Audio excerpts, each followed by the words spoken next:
جمل صاحب بلال مسجد فیصلہ آباد میں وکلا سے خطاب فرما رہے ہیں. تاریخ 21/6/2002 ہم اس بیان کو ریلیز کرنے میں متنی ریکارڈنگ کمپنی کے تہہ دل سے شکر گزار ہیں. کیسٹ اور سیڈیز ملنے کا پتہ متنی ریکارڈنگ کمپنی فاطمہ پلازا دکان نمبر 3 بلاک نمبر 7 تبلیغی ایریا تبلیغی مرکز متنی مسجد کراچی. فون 7333 شکریہ.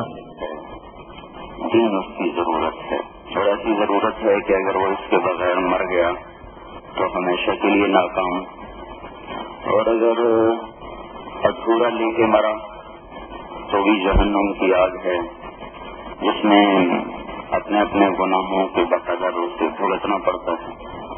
لہذا دین زندگی کا وہ طریقہ ہے جس کے بغیر کامیابی کا تصور ناممکن ہے، کوئی نہیں سکتا.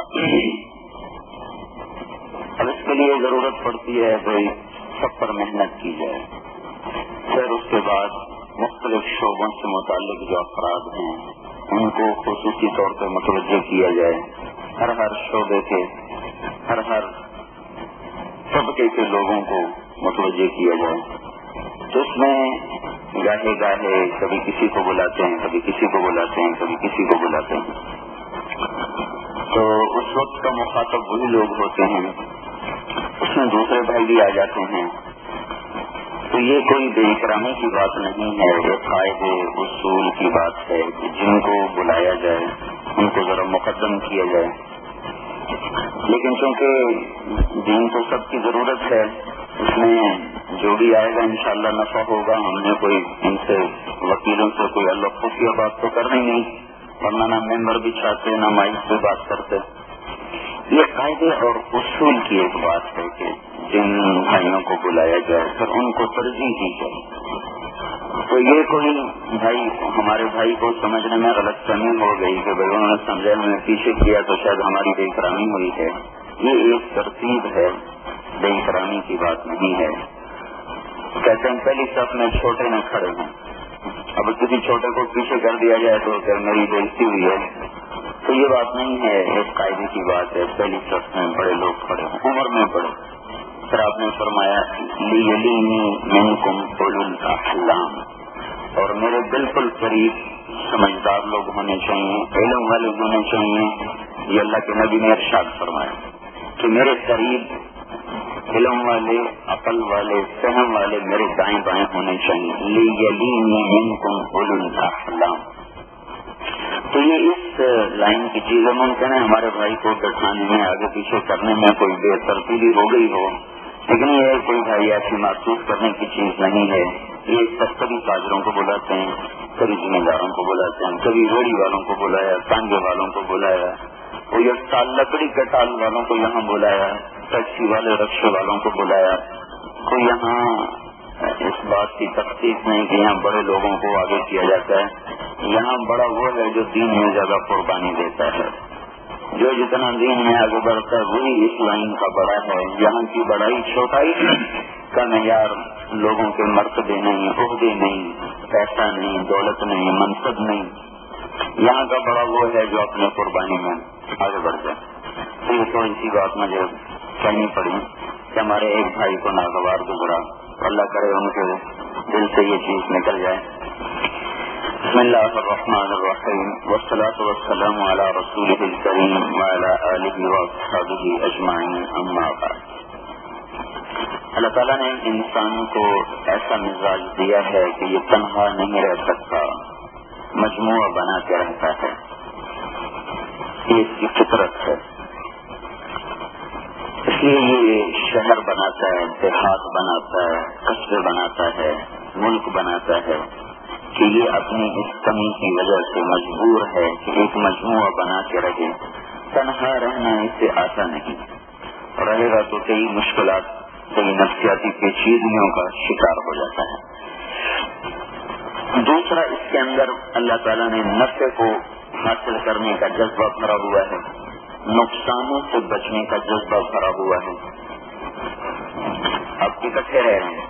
ہر آدمی چاہتا ہے مجھے نفع ملے، ہر آدمی چاہتا ہے میں نقصان سے بچوں. تیسری بات، میرے نفع کی حد کہاں تک ہے وہ یہ جانتا نہیں. نقصان سے بچنا کہاں تک میرے لیے روا ہے، یہ باؤنڈری اس کے سامنے کوئی نہیں. تو لہذا نفع اٹھانے کے جذبے میں یہ اوروں کے نفعوں پر ہاتھ ڈالنا شروع کر دیتا ہے، اپنے آپ کو نقصان سے بچانے کے لیے اوروں کے نقصان کر دیتا ہے. یہاں پہنچ کر پھر اس کو قانون کی ضرورت پڑتی ہے. تو کوئی ایسا قانون ہو جو سب کو ان کی حد کے اندر چلائے، ان کی نفعوں کی حد بتائے، نقصان کی حد بتائے، نفع اٹھانے کے طریقے بتائے، نقصان سے بچنے کی حدود قائم کرے. زندگی کو ایک شاہراہ پر چلنے کے لیے جس قانون کی ضرورت ہے، جس پر چل کر ہر انسان سکھی زندگی بسر سکے، وہ دنیا میں صرف اسلام ہے. اس کے علاوہ دنیا میں کوئی ایسا قانون نہیں جو انسانی حدود، قیود، شروط کو اس طرح واضح کرے اور اس طرح نافذ کرے کہ غریب کو اس کا حق ملے، مالدار کو اس کا ملے، ہر طبقے کو اس کا حق ملے. یہ صرف اسلام ہے، کیونکہ اسلام ایک مکمل ضابطہ حیات ہے جس کو اللہ نے اتارا ہے. اللہ تبارک و تعالیٰ اپنے علم میں ایسا کامل اور بے خطا ہے کہ لا تبدیل لکلمات اللہ، یہ نہیں بدلتا. لا مبدل لکلمات، کوئی اور اگر بدلنا چاہے، کوئی اور اس میں کانٹ چھانٹ کرے، قطر بیونت کرے، آگے بڑھا دے، پیچھے کر دینے. لا مبدل لکلمات، تو کوئی اور بدلنا نہیں چاہے تو یہ بدلنے کو قبول ہی نہیں کر سکتے. ناقابل تبدیل اپنی ذات میں اوروں کی محنت سے کوئی اسے بدلنا چاہے تو وہ بھی نہیں ہو سکتا،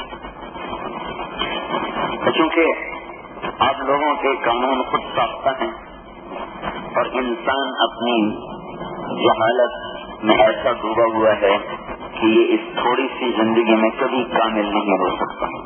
اس لیے اللہ تعالیٰ ہمیں ہماری جہالت کی طرف متوجہ کرتے ہوئے ارشاد فرماتے ہیں انہ کان ظلوما جہولا، یہ ظالم ہے، یہ جاہل ہے. جاہل. واللہ اخرجکم من بطون امہاتکم لا تعلمون شیئا، پہلی سٹیج جب تم ماں کے پیٹ سے باہر آئے تم کچھ نہیں جانتے. پھر آپ نے محنت کی، کوئی ڈاکٹر بنا، کوئی وکیل بنا، کوئی عالم بنا، کوئی سائنسدان بنا، کوئی انجینئر بنا، کوئی کسی میں علم کی چوٹیوں پر پہنچا. کیا یہ سب کچھ جان گیا اپنے شعبے میں؟ کیا اسے سب کچھ پتا چل گیا اپنی لائن میں؟ تو اللہ تعالیٰ نے سب پر ایک آیت چسپاں کی ہے، وما اوتیتم من العلم الا قلیلا. جو جس شعبے میں ہے اس کا اس شعبے میں علم بہت تھوڑا ہے. جب ہم کہتے ہیں یہ بہت بڑا وکیل ہے، اس کا مطلب یہ نہیں کہ وہ سارا قانون جانتا ہے. اس کا مطلب یہ ہے کہ فیصلہ باد کے وکیلوں سے زیادہ جانتا ہے. اگر خود وکیل صاحب کا جائزہ لیا جائے تو ان کی جہالت زیادہ ہوگی، ان کا علم کم ہوگا. جب آپ کہتے ہیں بہت بڑا ڈاکٹر ہے، بہت بڑا سائنسدان ہے، بہت بڑا اکانومسٹ ہے، تو اس کا مطلب یہ نہیں کہ وہ اقتصادیات ساری پر حاوی ہو گیا یا طب پر سارا حاوی ہو گیا. میرا چھوٹا بھائی دل کا، وہ جس کو کہتے ہیں مستقل اسپیشلسٹ، ان سے کہنے کا ہماری اللہ نے روزی لگائی ہوئی ہے، ہمیں کچھ پتہ نہیں اندر کیا ہو رہا ہے، صرف ہماری روٹی اللہ نے لگائی ہے، اللہ میں دے رہا ہے، مریضوں کو فائدہ ہو جاتا ہے. ورنہ یہ اتنا بڑا جہان ہے کہ ہم کچھ نہیں جانتے کیا ہو رہا ہے. صرف ایک دل کا شعبہ، پھر آگے کانوں کے الگ اور آنکھوں کے الگ، دماغ کے الگ، ہڈیوں کے الگ، جلد کے الگ، کتنے شعبے، دانتوں کے الگ. تو ہر شعبے میں جس کو آپ کہتے ہیں بڑا ماہر ہے، بڑا اسپیشلسٹ ہے، اس کا مطلب یہ ہے کہ 100، 200، 400، 1000، 2000 سے زیادہ جانتا ہے. لیکن جب آپ اس کا ذاتی تجزیہ کریں گے تو آپ کو نظر آئے گا کہ اس کا علم ایک نقطے کی طرح ہے، ایک نقطے کی طرح، اور اس کی جہالت ایک بڑی چادر کی طرح ہے. جیسے سفید سیاہ بیل کے اوپر کا نقطۃ البیضاء فی جلد ثور اسود، عربی زبان کا محاورہ ہے، کا نقطۃ البیضاء فی جلد ثور اسود. کالے بیل کی کھال پر سفید نقطہ، یہ ہے انسان کا علم، اور وہ پھیلی ہوئی ساری کھال یہ ہے انسان کی جہالت. یہ چاہے سائنس کا دور ہو، پتھر کا دور ہو، راکٹ کا دور ہو، بیل گاڑی کا دور ہو، یا وہ خلائی شٹل کا دور ہو، اس جہالت سے انسان نہیں نکل سکتا. یہ غالب رہے گی اور علم مغلوب رہے گا. لہذا انسان زندگی کے کسی دور میں اس قابل نہیں ہو سکتا کہ وہ ایسا قانون بنائے جس میں سب سکون سے رہ سکیں اور اطمینان کی زندگی گزار سکیں. انسان کی یہ جہالت علم وحی کو طلب کرتی ہے.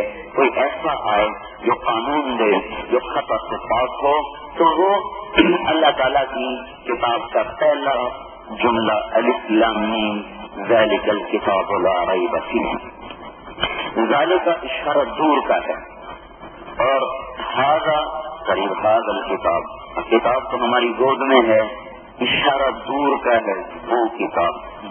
تو صرف وہ کتاب نہیں بلکہ میں اسی وہ کو ایک لہجے کے ساتھ کہتا ہوں وہ آ رہے. تو میرے چہرے کا تعصب، میرے الفاظ کی ادائیگی وہ آئے.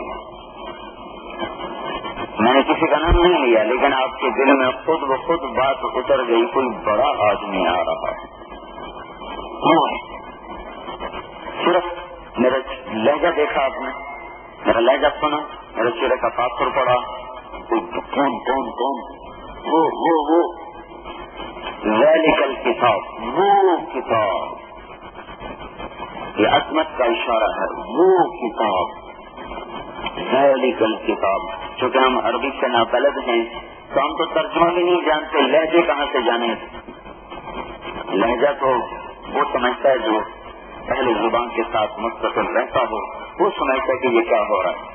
میں کہتا ہوں کیا بات ہے، میں کہتا ہوں کیا بات ہے، میں کہتا ہوں کیا بات ہے. ایک لفظ کے 3 لہجوں میں 3 معنی بنتے. کیا بات ہے، استفسار ہے، کیا بات ہے، حیرت ہے، کیا بات ہے، لڑائی ہے. ذالک الکتاب، وہ کتاب. تو اتنا تاثر تو ابھی باقی ہے کہ چاہے وکیل کوئی اپنی تقریب کریں، کوئی تاجر کریں اور کوئی سیاستدان کریں، پہلے ایک آدمی آ کے قرآن کی تلاوت کرتا ہے. کئی گوشے ہیں دماغ کے بیٹھی ہوئی بات کی یہ عظیم کتاب کا لا ریب فیہ، لا ریب فیہ، اس میں کوئی شک نہیں. ریب کا معنی ہم کرتے ہیں شک. شک بذات خود عربی زبان کا لفظ ہے. ریب اور شک کے معنی میں بہت فرق ہے، لیکن ہمارے پاس کوئی اور لفظ کوئی نہیں ہے ریب کو واضح کرنے کے لیے. 3 لفظ ہیں تردد کو بتانے کے لیے. تردد دماغ میں خلجان ہے، اس کو بتانے کے لیے 3 لفظ ہیں. ایک شک، یہ سب سے سخت ہے. ایک مریا، اس سے ہلکا ہے. ایک ریب، اس سے بھی ہلکا ہے. شک کسے کہتے ہیں؟ وکیل صاحب کو 2 شکوں میں پتہ نہیں چل رہا، یہ لگاؤں کہ یہ لگاؤں، اپنی فائل میں یہ فٹ کروں، یہ فٹ کروں، یہ ٹھیک ہے، یہ ٹھیک ہے. اس پر پکڑ کے بیٹھ ہوئے سمجھ میں نہیں آ رہا.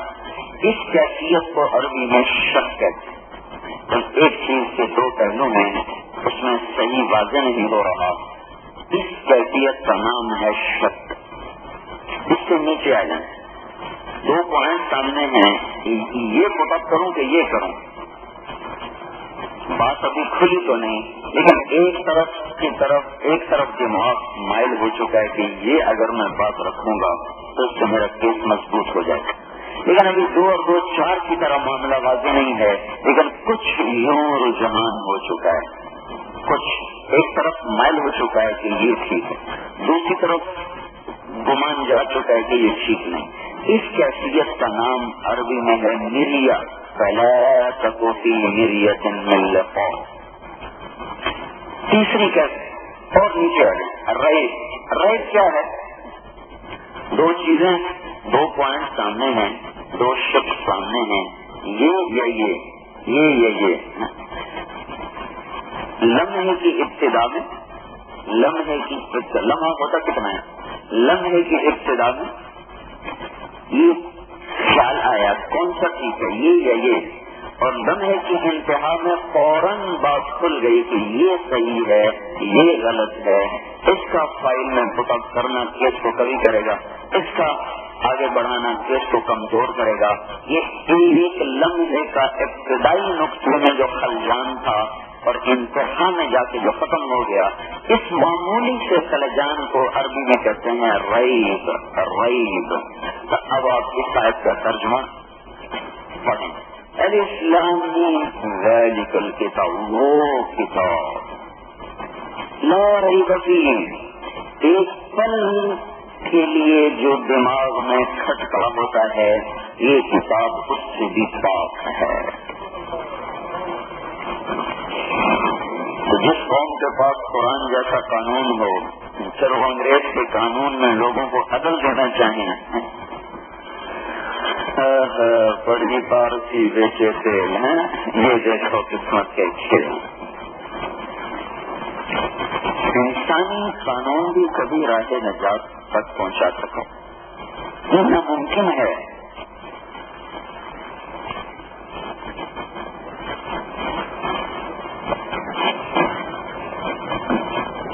ہمارے نبی کا ارشاد ہے، لا تستضیئوا بنار المشرکین، کافر کی آگ سے اپنے گھر کو مت روشن کرو۔ کیا مطلب؟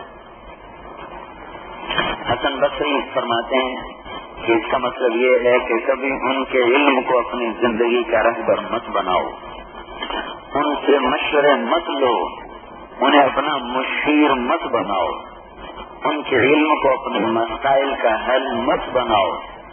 اندھے ہیں، مسلمان بینا ہے، دیکھنے والا اندھے سے کہے راستہ بتاؤ، اس سے بڑا اندھیر بھی کبھی دنیا میں ہوا؟ ان کے سامنے آخرت ہے ہی نہیں،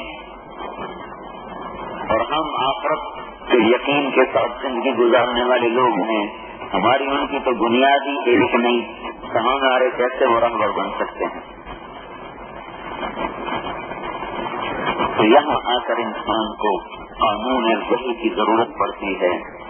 یہ جو قانون وحی ہے، یہ تھوپا نہیں جاتا، یہ نافذ نہیں کیا جاتا، اس کو دلوں میں اگایا جاتا ہے، کیونکہ یہ محبوب کا قانون ہے، حکومت پاکستان کا نہیں، حکومت برطانیہ کا نہیں، پولیس فوج کا قانون نہیں کہ ڈنڈے سے اس پر نافذ کر دیا جائے۔ ماں باپ کی خدمت کون کروائے گا ڈنڈے سے؟ ہم سمجھتے ہیں ہم نے نماز پڑھا دی لوگوں کو، اور ہم نے ہوٹل بند کر دیے رمضان میں، اور شراب خانے بند کر دیے، جوئے خانے بند، یہ بھی بڑی غنیمت ہے۔ اگر اتنا بھی ہو جائے تو اللہ کے آئے عذاب کل چلتے ہیں، کیونکہ جب برائی کھلا ہوتی ہے تو اللہ کا عذاب اترنے میں دیر نہیں لگاتا، جب برائی چھپ کے ہوتی ہے وہ اللہ اپنے عذاب کو مؤخر کر دیتا ہے۔ لیکن میرے بھائیو، دین اس کا نام تو نہیں ہے، اتنے کا نام تو دین نہیں، دین تو 24 گھنٹے کی زندگی ہے، وہ تو محنت سے ہوتی ہے، تربیت سے ہوتی ہے۔ 24 گھنٹے میں ایک مسلمان بن کے چلے تو سیکھنا پڑتا ہے، دن سیکھے کیسے آئے، نظروں کی حفاظت حکومت کیسے کروائے، ماں باپ کی حفاظت حکومت کیسے کروائے، اور دکاندار سچ بولے حکومت کتنے پہرے دار کھڑے کرے، وہ پہرے داری ساتھ مل جائے تو پھر راتوں کو اٹھ کے رونے والا کون بنائے، بازاروں میں چھوٹتے ہوئے نظریں چھپا کے چلنے والا حکومت کیسے بنا سکتی، اپنے کانوں کو حرام کانوں سے بند کر لے، یہ کون سی حکومت یہ زور دکھا سکتی؟ چلتے ہوئے توازن سے چلے، پاؤں میں اکڑ نہ ہو، گردن میں تناؤ نہ ہو، یہ کون سی حکومت سکھائے گی؟ تو اسلام دل میں اگنے والا پودا کا زرع، اللہ تعالیٰ اسلام کو پودے سے تشریح دے رہا ہے، کا زرع اخرج شطأه فآزره فاستغلظ فاستوى على سوقه۔ دوسری جگہ ألم تر كيف ضرب الله مثلا كلمة طيبة كشجرة طيبة أصلها ثابت وفرعها في السماء۔ یہاں بھی اللہ تعالیٰ کلمہ اسلام کو درخت سے تشریح دے رہا ہے۔ تو آپ جانتے ہیں درخت کو سے پھل لینے کا کیا طریقہ ہے؟ یہی طریقہ انسانوں سے اسلام کے حاصل کرنے کا ہے۔ جو بیج کو ڈالا جاتا ہے ایسے کلمے کا بیج دلوں میں ڈالا جائے، پھر اس پر محنت ہو، پھر ایسا سفار آور ہو، وہ تب جا کر درخت بنتا ہے۔ تو بہرحال یہ تو تھوڑی سی بات تھی قانون کے بارے میں۔ دوسری بات یہ ہے کہ اللہ تبارک و تعالیٰ نے عدل کو اسلام کا ایسا شعبہ بنایا ہے کہ اگر کوئی ہم سے یہ سوال کرے کہ اسلام کا ایک لفظ میں ترجمہ کر کے بتاؤں، اسلام تو ایک اصطلاحی لفظ ہے، ایک مذہب کا نام تھا. ایک شخص بالکل نامعلوم وہ کہتا ہے مجھے اسلام کا ترجمہ عام لفظوں میں کر کے دو. اسلام کتنے شعبوں پر حاوی لفظ کا نام ہے. تو علماء نے اسلام کے مساوی جس لفظ کا انتخاب کیا ہے وہ ہے عدل. الاسلام عبارت عن العدل. عدل اور اسلام مساوی لفظ ہیں. تقوی، توکل، جہاد، شہادت، علم، ذکر، اخلاص، عنابت، خشیت، احسان، عفت، عفاف، صلہ رحمی، یہ سارے ایمان کے اسلام کے اعلیٰ ترین شعبے ہیں، اعلیٰ ترین. لیکن ایک ایسا لفظ جو اسلام کے ہر شعبے کو کھینچ لے، کسی کو نہ چھوڑے، تو وہ عدل ہے. عدل. تو اب لوگ عدل سے وابستہ ہیں. تو اگر کوئی منصیوں کہے کہ ایک آیت مجھے بتاؤ جو سارے قرآن کو سمجھا دے، میں سارا قرآن کہاں پڑھوں، 6000 سے اوپر آیات ہیں، مجھے ایک آیت بتا دو، ایک آیت. تو اس کے لیے علماء نے جس آیت کا انتخاب کیا ہے اس کا نام ہے اعدل آیت فی القرآن. قرآن کی سب سے زیادہ عدل کے شعبوں پر حاوی آیت. ان اللہ یأمر بالعدل والاحسان وإیتاء ذی القربى وینہی عن الفحشاء والمنکر والبغی یعظکم لعلکم تذکرون. جس کا پہلا بات ہے اللہ تمہیں عدل کا حکم کرتا ہے. احسان، ایتاء ذی القربى کا حکم کرتا ہے. فحشاء، بغاوت، منکر سے تمہیں روکتا ہے. یہ جو آیت کی ابتدا ہے وہ عدل کے ساتھ. عدل کسی بھی قوم کے لیے ریڑھ کی ہڈی کی حیثیت رکھتا ہے. معیشت ہماری ریڑھ کی ہڈی نہیں، کم از کم مسلمان کی ریڑھ کی ہڈی تو معیشت نہیں. اور کسی بھی قوم کی امن اور اطمینان اور چین اور سکون کے لیے جس چیز کو ایک عمود فقری کی حیثیت حاصل ہے وہ ہے عدل. عدل جب عدل مٹ جاتا ہے تو سونے کی بارش بھی لوگوں کو چین نہیں دیا کرتی. جب عدل زندہ ہوتا ہے تو بھوکے رہ کر بھی وہ گھی کے چراغ جلاتے ہیں اور چیپڑوں میں رہ کر بھی وہ ریشم کے مزے اڑاتے ہیں. روکھی سوکھی کھا کر بھی وہ مرغن غذاؤں کے مزے اٹھاتے ہیں. جب عدل زندہ ہوتا ہے، جب عدل مٹ جاتا ہے تو میرے بھائیوں گھی کے چراغ بھی روشنیاں نہیں دے سکتے اور رنگا رنگ زندگی کے پروگرام بھی اس کے دل کے اندر کی دنیا کو چین نہیں دے سکتے. اور رنگینیاں اور خوشبوئیں اور دل فریب نظارے اندر کی دنیا کو آباد نہیں کر سکتے. عدل کا مٹ جانا زندگی کا برباد ہو جانا ہے اور عدل کا زندہ ہونا زندگی کا آباد ہونا ہے. ہم تو مسلمان ہیں، ہم تو آئے ہی دنیا میں عدل کو زندہ کرنے. غیر مسلم کی بات آپ کو بتا رہا ہوں. جب دوسری جنگ عظیم میں یوں نظر آ رہا تھا کہ برطانیہ اب گیا اور جرمنی دروازوں پہ دستک دینے لگا تو چرچل سے کہا گیا کہ اب تو برطانیہ ہاتھوں سے گیا، اب تو جرمنی چڑھ آیا سر پہ. تو اس نے یہ صحیح سوال کیا کہ ہماری فوج کیا کر رہی ہے، ہماری ایئر فورس کیا کر رہی ہے. اس نے کہا بتاؤ ہماری عدالتیں کیا کر رہی ہیں، ہماری عدالتیں کیا کر رہی ہیں. ان سے کہا گیا کہ ہماری عدالتیں انصاف کر رہی ہیں. تب پھر برطانیہ نہیں گر سکتا. جب تک عدالتوں میں انصاف ہے وہ قوم نہیں گر سکتی. تو آپ ایک ایسے شعبے سے منسلک ہیں جہاں لوگوں کے حقوق وابستہ ہیں. حقوق.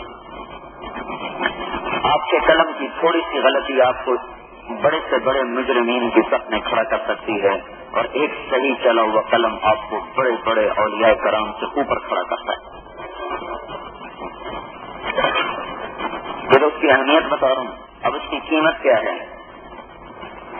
قیمت یہ ہے کہ اللہ تعالیٰ قیامت کے دن جب ہر انسان افراتفری میں ہوگا اور یہ سورج جو اس وقت ہم پر آگ پھینک رہا ہے یہ ہم سے کوئی 9,30,00,000 میل کے فاصلے پر ہے اور اس میں ایک سیکنڈ میں 616 billion ton hydrogen 612 billion ton helium gas میں تبدیل ہوتی ایک سیکنڈ کے اندر 616 کروڑ ٹن، وہ 612 کروڑ ٹن ہیلیم میں بدلتے ہیں. اس تبدیلی میں ایک حرارت پیدا ہوتی ہے. وہ حرارت اتنی طاقتور ہے کہ 5 کروڑ ایٹم بم زمین پر مارے جائیں، اس سے جتنی آگ پیدا ہوتی ہے سورج 1 سیکنڈ میں اتنی آگ پھینکتا ہے. اس سے جو ایک شعلہ نکل رہا ہے وہ کئی لاکھ کلومیٹر لمبا ہے. یہاں سے 9 کروڑ 30 لاکھ میل کے فاصلے پر ہے. اگر یہ 4.5 کروڑ میل پر آ جائے تو ہماری ساری زمین بخارات بن کر ہوا میں تحلیل ہو جائے، اڑ جائے گی بخارات بن کے. اور اگر یہ 1 میل کے فاصلے پر آ جائے تو پھر کیا ہوگا؟ اگر یہ 4.5 کروڑ میل پر ہو تو زمین بخارا. وکیل صاحب نہیں، عدالتیں بھی تحلیل ہو جائیں گی. شہر صاحب نہیں، فیکٹری بھی تحلیل ہو جائے گی. ہر چیز تحلیل. قیامت کے دن یہ سورج 1 میل کے فاصلے پر ہوگا. اب آپ دیکھیں کہ کیا حال ہوگا اس دھوپ میں جلنے والوں کا. اور جسم پہ کپڑا کوئی نہیں، سر پہ ٹوپی نہیں، پاؤں میں جوتا نہیں، پتہ نہیں کیا حال بنے گا. 50,000 سال کا دن ہے. یوم کان مقدارہ 50,000 سنہ. اس دن اللہ تعالیٰ کچھ لوگوں کو اپنے عرش کا سایہ دے گا، جس دن اس کے سائے کے سوا اور سایہ نہیں. اور جو اس سائے میں چلا گیا وہ تو بچ گیا، باقی برباد ہو گیا. یہ جو سایہ ہے عرش کا، اس کے بارے میں اللہ کے نبی نے فرمایا 7 یظلهم اللہ تعالی یوم القیامۃ یوم لا ظل الا ظلہ. اللہ 7 قسم کے لوگوں کو اپنا عرش کا سایہ دے گا جس دن اس کے سائے کے سوا کوئی سایہ نہ ہوگا. تو یہاں انتخاب ہوتا کسی بڑے ولی کا، کسی صدیق کا، کسی شہید کا. اسلام میں تو شہادت سب سے بڑا رتبہ ہے، جہاد سب سے بڑا عمل ہے. تو ایسوں کو سب سے پہلے بلایا جاتا. لیکن اللہ کی سنو، اللہ تعالیٰ ارشاد فرمائے یہاں گئے سب سے پہلے عادل حکمران میرے سائے کے نیچے آ جائیں. عادل، عدل والے، قاضی، جج، حکمران، محکموں کے سربراہ جنہوں نے عدل کیا. اور آج اس مفہوم میں ایک اضافہ جو تھا، وہ وکیل جو کسی مظلوم کو عدل لے کر دینے کے لیے کوشاں ہے، یہ بھی اس دن عرش کے سائے تک جا سکتا ہے عدل لے کے دے. اور اگر وہ ظالم ہی کے لیے قلم چلا رہا ہو، چند ہزار کی فیس کے پیچھے چند لاکھ چند کروڑ بھی لے دے اور ایک ظالم کو چھڑانے کے لیے اپنا علم استعمال کر دے، تو کیا دن ہوگا جب ظالم اور مظلوم کے درمیان اللہ خود فیصلہ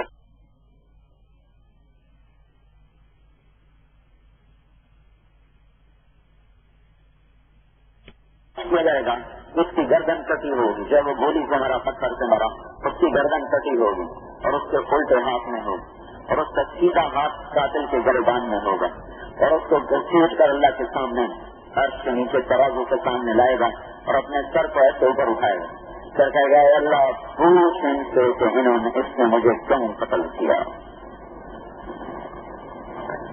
تو جس نے قتل کیا وہ بھی مارا گیا، جس نے قاتل کو پناہ دی وہ بھی مارا گیا، جس نے قاتل کو چھڑانے کے لیے قلم چلایا وہ بھی آج مارا گیا. ہمارے نبی پاک کا ارشاد ہے، ایک شخص کے قتل کرنے پر ساری دنیا اگر متفق ہو جائے قتل ناحق کا، تو اللہ اس ایک کے بدلے میں ساری دنیا کو دوزخ میں ڈال دے. تو یہ پہلو بھی ہے، وہ پہلو بھی ہے کہ سب سے پہلے عدل والوں کو لب آ جاؤ گا، انہیں میرے عرش کا سایہ دیا جائے. الامام العادل، سب سے پہلے ان کو عرش کا سایہ دیا جائے. پھر ایک اور حدیث، جنت الجنت لدرجۃ لا ینالها الا ثلاث. جنت الفردوس میں ایک مقام اعلیٰ ہے جہاں صرف 3 قسم کے لوگ جا سکتے ہیں، چوتھا نہیں جا سکتا ہے. اس میں بھی پہلا الامام العادل، عادل حکمران، عادل قاضی، عدل کو قائم کرنے والا، جس کے ذمہ عدل ہو اور اس سے پس جائے.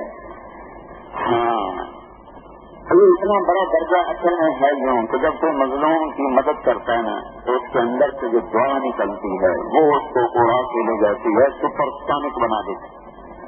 اپنے اپنے عملوں سے وہاں تک نہیں پہنچتا جہاں تک وہ مظلوم کی پہنچ سے پہنچ جاتا. اگر مظلوم بددعا کرتا ہے کہ ایک ایسی آگ ہے جو ہمالیہ پہاڑ پر بھی گرے تو اس کو جلا کے راکھ کر دے، یا اگر یہ جہان جزا سزا کا ہوتا تو یہ کب کا جل کے ختم ہو چکا ہوتا. مظلوم کافر کیوں نہ ہو، اللہ کی مدد اس کے ساتھ ہے. مظلوم کے ساتھ اللہ ہے، چاہے وہ مشرک ہے، بیریہ ہے. ظالم کی اللہ پکڑ کرتا ہے، چاہے وہ مسلمان ہے چاہے کافر ہے. اللہ کی بھیڑ کو ہم سمجھتے ہیں کہ اب شاید اللہ کچھ کر لیں گا. نہیں، لا تحسبن اللہ غافلا عما يعمل الظالمون. کیسے پاپڑ اور الفاظ ہیں. اللہ تعالیٰ فرما رہے ہیں یہ نہ سمجھو کہ میں ظالموں سے غافل ہو گیا ہوں. اچھا، ہم یہ سمجھتے ہیں ایسی ایک بات جنہوں نے کہنا چاہتے ہیں کہ ظلم صرف کسی کو مارنے کا نام ہے، لوٹنے کا نام ہے. ایک اور ظلم بھی ہے، ابھی اچانک سننا ہے. الجفا کل الجفا، بہت بڑا ظلم ہے، بہت بڑا ظلم ہے. تو سب نے ایسے سر اٹھا کیا حملہ کرو تو کیا کرو، یہ پاک ہے سراسر میں پاک ہے. کیا ہوا کیا ہوا؟ کون کا جو اذان کی آواز سنے اور نماز سنا جائے وہ بہت بڑا ظالم ہے. ایسے ظالموں سے سارا فیصلہ بھرا پڑا ہے. لیکن زمین دبانے والے، میرا پھیری کرنے والے بھی بہت زیادہ ہیں، پر یہ ظالموں سے ساری عدالتیں بھری پڑی، سارے بازار بھرے پڑے، سارے گھر بھرے پڑے، کچہریاں بھری پڑی، کھیت کھلیان بھرے پڑے، دیہات و قصبات بھرے پڑے ہیں کہ اذان کی آواز اور مقصد ویران ہے. یہ بھی ظلم ہے. یہ ظلم ہے بندے اور رب کے درمیان.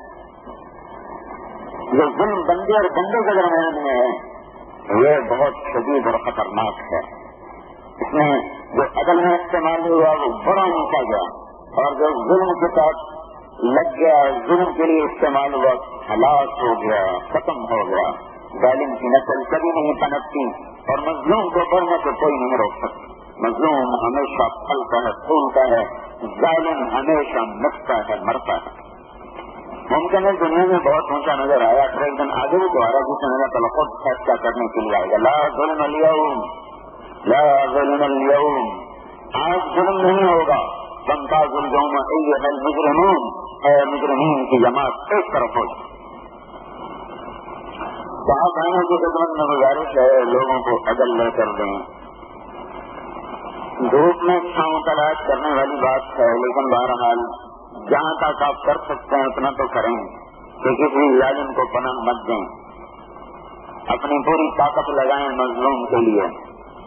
تنگیاں آئیں تو اللہ کا نماز پڑھ کے مانگیں. اللہ تعالیٰ کے نبی کی خدمت میں شخص ہے کہ میرا رزق تنگ ہے، کوئی وظیفہ بتا دیں. آپ نے ارشاد فرمایا باوضو رہا کر تیرا رزق کھل جائے. آسان وظیفہ، کوئی زور نہیں لگتا، آسان کام. عدم علی الطہارہ، یہ سالے کا رزق باوضو رہے، اللہ تیرا رزق کھول دے. کئی جگہ وکیلوں سے بات کرنے کا اتفاق ہوا ہے تو بعض کہتے ہیں ہمیں پتا، اگر ہمیں پتہ ہی نہ ہو کہ یہ ظالم ہے مظلوم ہے پھر کیا کریں. میں نے کہا وہ وکیل ہی کیسا جس کو یہ پتہ نہ چلے کہ یہ ظالم ہے مظلوم. دکاندار تو چہرے سے پتہ لگا لیتا یہ سودا خریدے گا یہ نہیں خریدے. تو آج کل کا وکیل ہے کہ آپ کو پتہ نہیں چلتا یہ ظالم ہے کہ مظلوم ہے، یہ جابر ہے کہ مجبور ہے. وہ وکیل کیا ہوا جس کو اتنی سمجھ میں اتنی بصیرت نہ ہو. تو کیونکہ آپ لوگوں کے ساتھ حقوق وابستہ ہیں، حقوق، اور یہ بڑا شدید معاملہ ہے، بہت شدید معاملہ ہے حقوق کا. اور اسی وقت میں بڑا عظیم الشان معاملہ ہے، عظیم الشان محنت ہے. ہوائی جہاز سے چلنے والا فیصلہ آباد سے کراچی 1.25 گھنٹے میں پہنچا، ریل سے جانے والا 20-24 گھنٹے میں پہنچتا ہے. لیکن اگر جہاز کا رخ زمین کی طرف ہو جائے تو ہلاکت کی طرف بھی وہ سیکنڈ میں آتا ہے، سیکنڈ میں.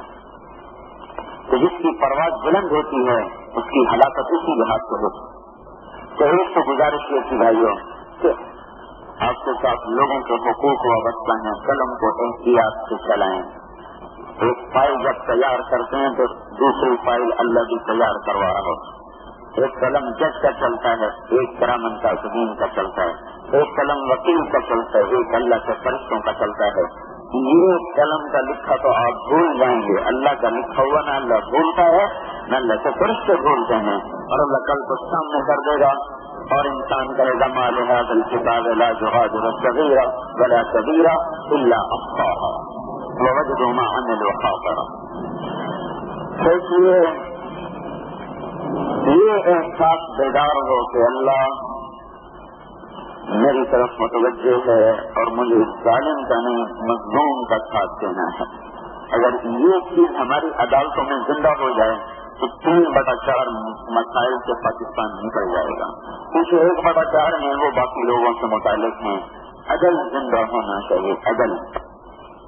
اور اللہ کے نبی نے فرمایا امرنی ربی بتسع، میرے رب نے مجھے حکم دیا ہے کلمۃ العدل فی الغضب والرضا، ہر حال میں میرے محبوب عدل کرنا، ہر حال میں عدل کرنا، چاہے غصہ ہو چاہے خوشی ہو، چاہے ناراضگی ہو چاہے شریعت کے مخالف ہو چاہے موافق ہو، عدل کرنا، عدل، عدل کا دامن نہ چھوڑنا.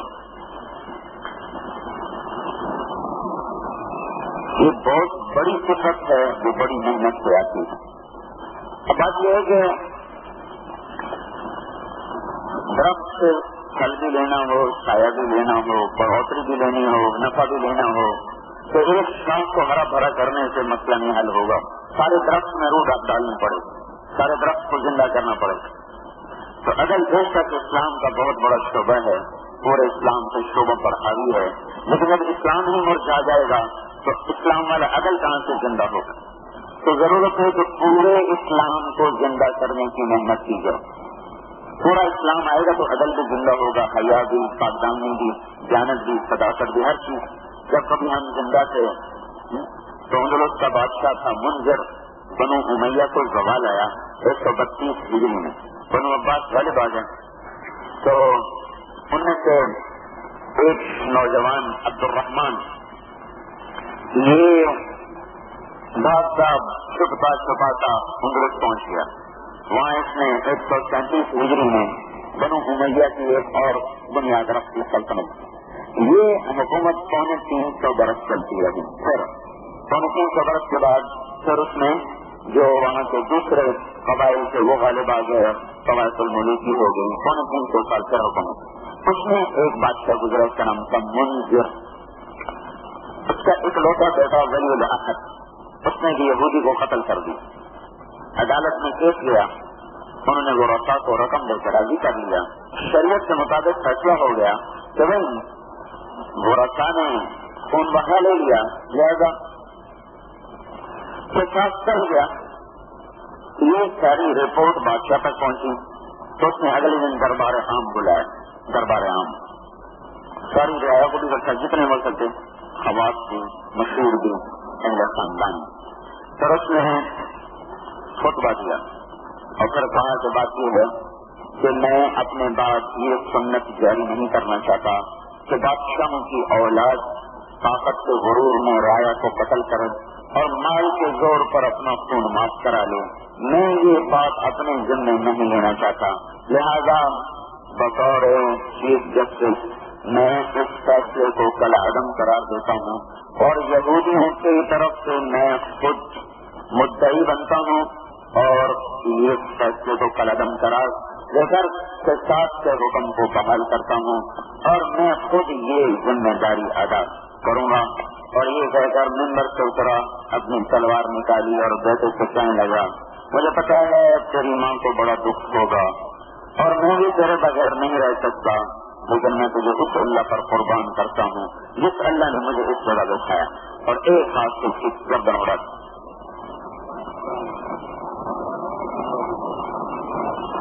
ہاں، اور واقعی ایک بچہ تھا، وہ خود بھی زندہ نہ رہ سکا. 2 ہفتے اس کے بعد اس کا حال یہ تھا کہ ساری رات جاگتا رہتا، نیند نہیں آتی تھی، جاگتا رہتا. ہاتھوں سے بیٹا قتل کر دینا آسان تھا اور ساری رات پاگلوں کی طرف چلتا رہا. آخر 2 ہفتے کے بعد انتقال ہو گیا. حکومت دوسرے گھر چلی گئی. یہ گوارا ہے، اپنے ہاتھوں سے بیٹے کی گردن والی، یہ گوارا ہے. پر اللہ کے امر، اللہ کی شریعت کا تقدس، ظاہر ریاست تو بات کی کہ شریعت کے مطابق نہیں، لیکن اندر میں جو چھپی ہوئی ایک گہری بات وہ وہاں تک پہنچا. کل کو جتنے قاتل آج قتل کر رہے ہیں سب اکٹھے ہو کر قاتل کی گردن میں پڑ رہے ہیں. ہر قاتل اپنی ذات میں بھی مجرم اور اس کے قتل کا جرم جا کر قابیل کی گردن پر بھی پڑتا ہے جو دنیا کا سب سے پہلا قاتل تھا.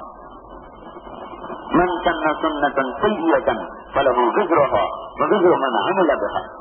جو برائی کو رائج کرتا ہے تو برائی کرنے اس کو اس کا بھی گناہ ملتا ہے, جو برائی پر چلتے ہیں ان کا گناہ بھی اس سے ملتا ہے. تو ضرورت اس بات کی ہے کہ پورا دین زندہ ہو تو پھر ہر شعبہ زندہ ہوگا. جب میں نے شروع میں عرض کیا پورے دین کو زندہ کرنے کے لیے کوئی شو منتر نہیں, کوئی طاقت نہیں کہ جس سے زبردستی منوا لیا جائے. اس کی مثال ایسے ہے کہ بھائی ایک بچے سے کہا جائے تم نے کل وکیل بننا ہے تو تیری خیر نہیں, تیری جھوٹ پرساد ہوگی, کل تجھے وکیل ہونا چاہیے. جتنا یہ ناممکن ہے اتنا ہی یہ ناممکن ہے کہ فیصلہ آباد میں شام کو اعلان ہو جائے کل سب متفق ہو جائے ورنہ کسی کی کار نہیں. جیسے ایک بچے کو یہ کہنا کہ تو کل وکیل ہونا چاہیے نہیں تو ہم تیری چھٹائی کریں گے یا تجھے 10 کروڑ روپیہ انعام دیں گے یا تیرا منہ ہم سونے چاندی سے بھر دیں گے, یہ سارے وعدے وعید کے باوجود یہ ناممکن ہے کہ 15 سال کا بچہ وہ کل کو وکیل بن کر کھڑا ہوا ہو اور فیصلہ آباد کی عدالت میں دلائل پیش کر رہا ہو. جیسے یہ ناممکن ہے ایسے ہی اس 50 برس کے بگڑے ہوئے معاشرے کو کہنا کہ تم کل سب فتوے والے بن جاؤ اور پھر کہنا کہ بہت سب مسئلہ حل ہو گیا, ہم نے اعلان کر دیا ہے کل سب ہو جائیں گے. جیسے یہ ناممکن ہے ایسے ہی یہ بھی ناممکن ہے. تو انسان کو اسلام کو اللہ نے درخت سے تشریح دی ہے تو آپ ایک درخت لگا کر کہیں کل مجھے پھل چاہیے. جیسے یہ ناممکن ہے آپ کو آم کو پھل لینے کے لیے 5 برس کا انتظار چاہیے, ایک محنت چاہیے تب جا کے وہ پھل دیتا ہے. ایسے ہی کسی انسان سے کہنا کہ کل مجھے سچائی کا پھل دو, تقوی کا پھل دو, انصاف کا پھل دو, پاکدامنی کا پھل دو, حیا کا پھل دو, وہ کانٹے دار بن چکا ہے. آپ اس سے پھل کے تقاضے کر رہے ہیں. یہ کیسے ہوگا کہ اس کی سرشت کو ہم بدلیں. اب بدلنے کے لیے کوئی چھو منتر نہیں, جہد ہے, جہد مسلسل دین پر آنے کے لیے محنت کرنا. اس میں لوگوں کو اللہ سے جوڑنا سب سے پہلے درجے کا کام. یہ کام 1.25 لاکھ نبیوں نے کیا کہ بگڑی ہوئی انسانیت کو اللہ سے جوڑتے تھے. جوڑنے کا طریقہ کیا تھا؟ ان کو اللہ کی طرف بلاتے تھے, اللہ کی طرف متوجہ کرتے تھے. لاٹھی ڈنڈے کے بغیر لوگوں اللہ بہت بڑا ہے, اللہ بہت بڑا ہے, لوگ اللہ کی مانو.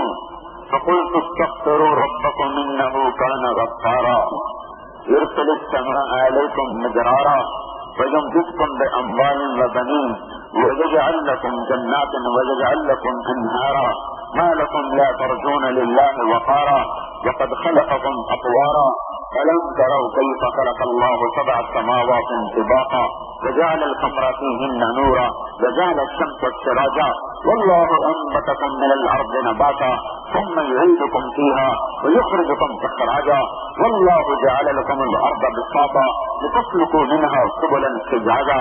یہ انبیاء کی دعوت ہے. لوگوں مانو اللہ کی, بڑا کریم, بڑا مہربان, بارشیں برسائے گا, زمین سے غلے اگائے گا, اولاد مال میں برکت دے گا, تمہارا مددگار بنائے گا. جس نے زمین بچھائی, آسمان میں اٹھایا, جس نے سورج چاند کو چمکایا چلایا, جس نے تمہیں مٹی سے نکالا, مٹی میں ڈالا, مٹی سے اٹھائے گا, جس نے تمہارے لیے راموں کو روشن کر دیا, کھلا کر دیا, اس اللہ کی مان لو. یہ انسانی ہے. آپ دیکھتے ہیں ایڈورٹائزمنٹ کتنا بڑا اثر رکھتی ہے, اشتہار کتنا بڑا اثر رکھتے ہیں.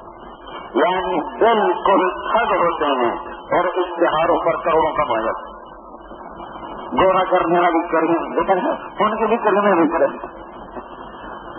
کچھ کے گال سرخ ہو جائیں گے, ان کی بھی دوائیاں بھی کریں.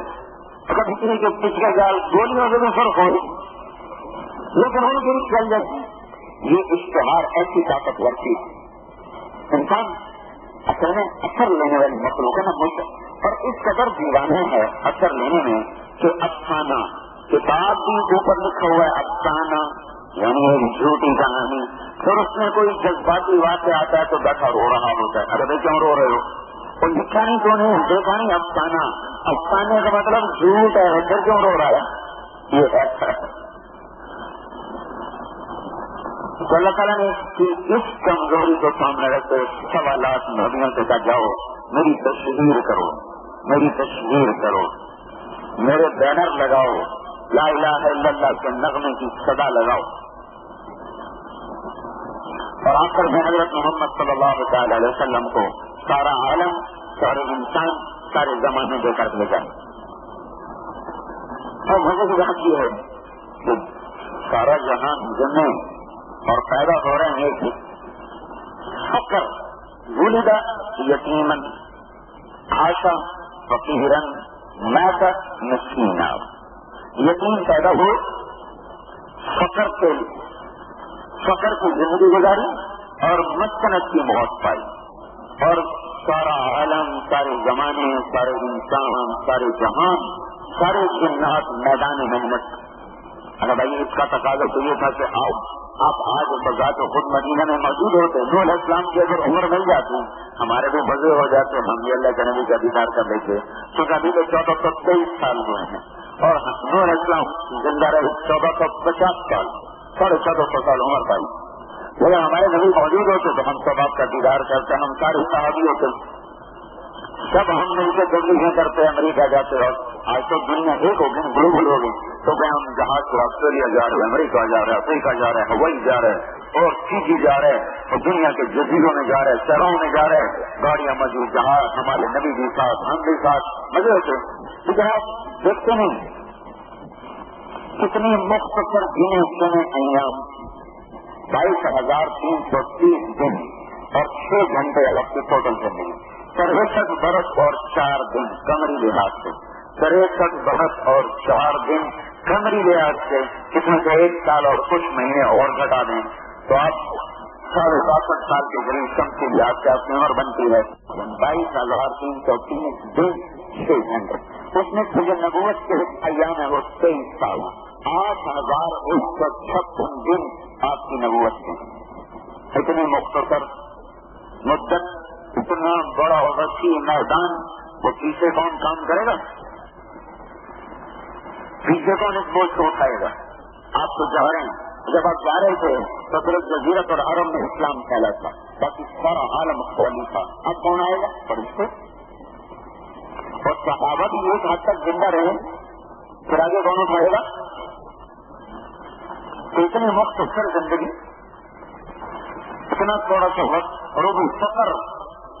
ایسے گھر میں پیدا ہوئے کہ کوئی عورت ان کو دودھ پلانے کو تیار نہیں.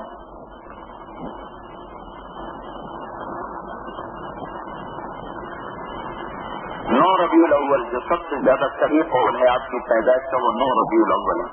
آج کی تحقیق کیونکہ کئی 100 سال پیچھے بھی دیکھ سکتے ہیں, کئی 100 سال آگے کا بھی حساب کتاب فلکیات کے علم سے لگا سکتے ہیں.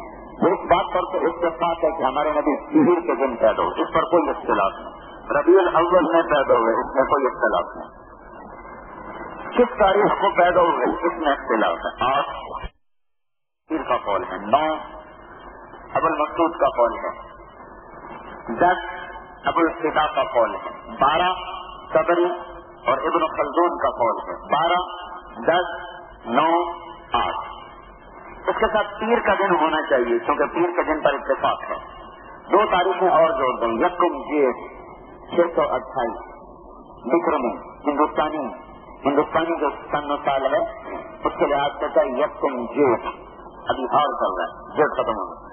ہمارے پنجابی آتی کوئی منگانم جنوری ہو فروری ہونے, کچھ پتہ نہیں جنوری فروری کیا ہے, وہ جیٹ ہار ساون بدرو جانتے. 22 اپریل 571 عیسوی, تو یہ 2 تاریخیں مضبوط. پیر کا دن مضبوط. جب اس ترکون کو ہم جوڑتے ہیں تو پیر کا دن یکم جیٹ 22 اپریل 628 571 یہ صرف 9 تاریخ کے ساتھ میل کھاتی ہیں اور کسی تاریخ کے ساتھ میل نہیں کھاتی. صرف 9 تاریخ متعین ہوتی ہے اس ساری چیزوں کے ساتھ. تو ایک یتیم پیدا ہو رہا ہے, اور بعد میں جو بات کرنے جو میں نے آپ کو ساری بتا دی, 8 تاریخ بھی بتائی ہے, 12 بھی بتائی ہے, 9 بھی بتائی ہے, 10 بھی بتائی ہے, ساری بتائی ہیں بھائی.